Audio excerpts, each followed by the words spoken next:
গ্যাসের সংকট বিপাকে তাম্রলিপ্ত মেডিকেল কলেজ।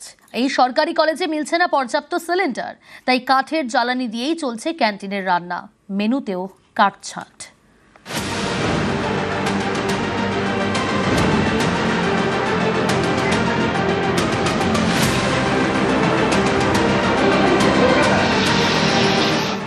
পূর্ব মেদিনীপুরের তাম্রলিপ্ত মেডিকেল কলেজ, এখানকার ক্যান্টিনে গ্যাস সংকট।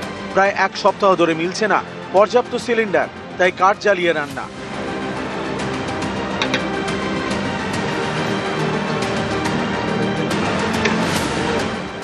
ক্যান্টিনের বাইরে অস্থায়ী ত্রিপল টাঙিয়ে চলছে রান্না, মেনুতেও হয়েছে কাটছাঁট।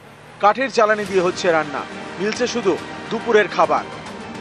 একবেলা খাবার পাওয়া যাচ্ছে এখন ক্যান্টিনের মধ্যে। গ্যাসের সমস্যার কারণে আমাদের ডিনারটাও হচ্ছে ক্যান্টিনে ঠিকঠাক পাওয়া যাচ্ছে না, আর হচ্ছে ব্রেকফাস্ট আর হচ্ছে এই যে ইভিনিং এর স্ন্যাক্স হয়, এগুলো কিছুই পাওয়া যাচ্ছে না। তো এতে প্রবলেম হচ্ছে খুবই। রাতের খাবার বাইরে খেতে হয়। তাম্রলিপ্ত মেডিকেল কলেজের ক্যান্টিনে রোজ প্রায় হাজারেরও বেশি লোকের রান্না হয়। 500-র বেশি রোগী, ডাক্তারি পড়ুয়া, নার্সিং স্টুডেন্টস মিলিয়ে প্রায় 700। 400 student, 200 doctor, nursing plus house staff doctor মিলে 50। নিজেদের মধ্যে রাখতে হবে, কিছু করার নেই, ঠিক আছে। বাইরে করতে গেলে খেতেই পাবে না তো স্টুডেন্টরা, না খেয়ে খাবে কোথায়? নার্সিং আছে, স্টুডেন্ট আছে, হাউস স্টাফ আর ডাক্তার আছে, ওরা খাবে কোথায়? গ্যাস কি একদম পাওয়া যাচ্ছে না?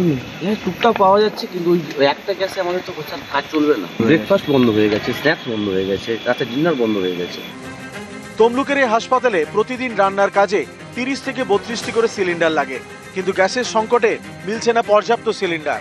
প্রতিদিন পাওয়া যাচ্ছে 3 থেকে 4টি করে সিলিন্ডার, সেই গ্যাস দিয়ে চলছে শুধুই রোগীর রান্না।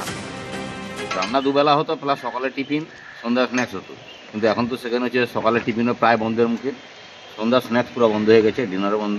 ডিনারগুলো খাবে কি?